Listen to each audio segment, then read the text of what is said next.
That's right, Terrence. Sylvia. This Christmas tree farm lost about 6,000 young trees. Other farmers lost some trees as well.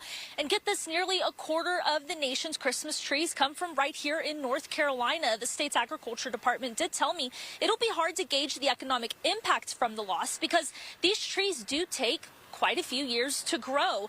This farm won the national contest just last year to choose this year's White House Christmas tree. The winning tree took 25 years to grow at the Carter's Christmas Tree Farm. It's a Fraser fir, deemed the #1 Christmas tree by the industry. They're ideal because of their sturdy wood and fragrant needles. The Carter family says during Helene, they lost thousands of trees, but other farms fared even worse. But mainly, yeah, it was the roads, and all of the trucks are having to come a different way and on these mountain roads.